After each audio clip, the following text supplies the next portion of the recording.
Kathy Behrens, class of 1985, and I am currently the Executive Vice President for Social Responsibility and Player Programs for the National Basketball Association. I played on the women's tennis and women's basketball teams at Hartford. What helped me most was the fact that I had the same coach.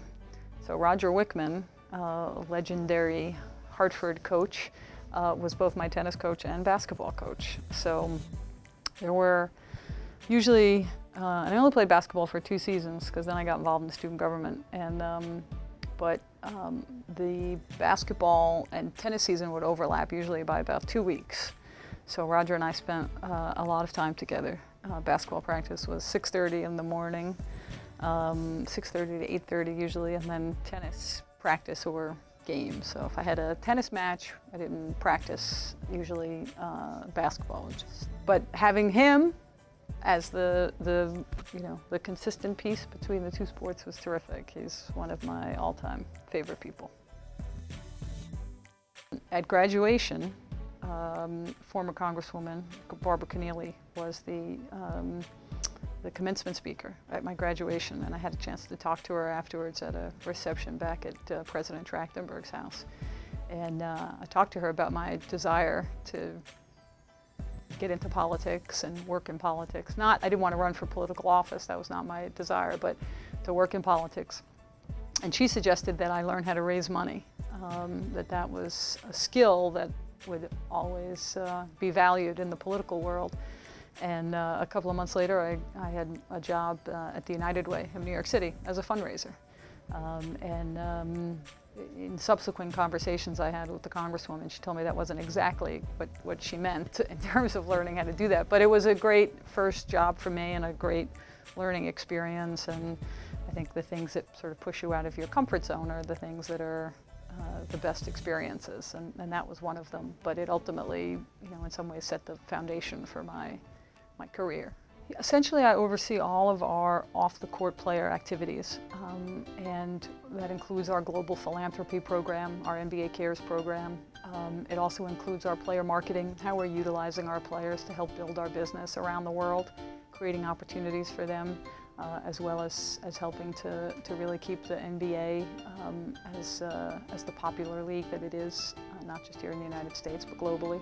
And then I oversee as well our player development program, which helps our players with their various transitions into the NBA and to start helping them think about life after the NBA. It's a pretty big culture shock to go from being in college, 1 or 2 years playing in college, to being the ambassador for a multi-billion-dollar global business. So we ask a lot of our players. Obviously, they are exceptionally skilled on the court, and they're some of the best athletes in the world, but it's more to it than that. And so one of the areas that I help manage is our player development work, and that's really critical to the success that our players have, not just on the court, but off.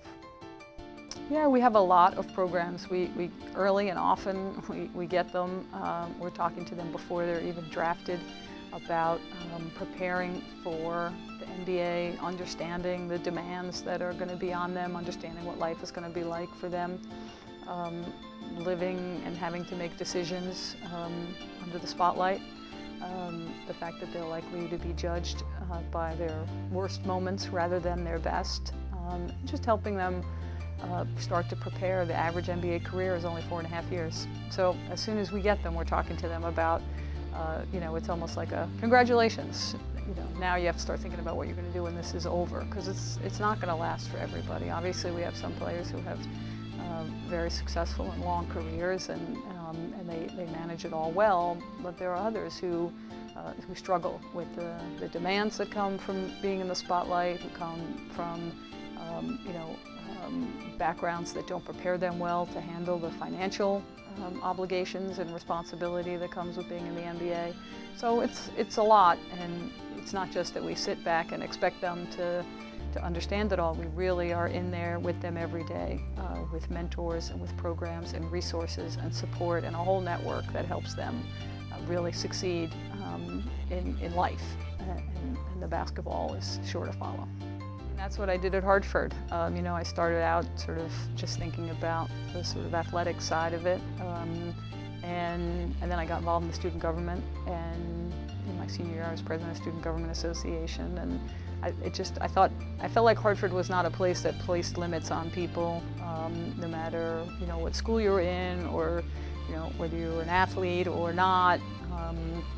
You had a chance to sort of really be engaged in the things you wanted to be engaged in, and I don't think every place is like that. So I was, you know, my career now has been one of, you know, public service. I've obviously been now at the NBA for almost 12 years, and so I've had, I think, great experience and varied experiences. And it really, for me, you know, as an adult, it started when I was at Hartford, and I'm grateful for that, because I felt like I was really prepared for, I was prepared for my professional life.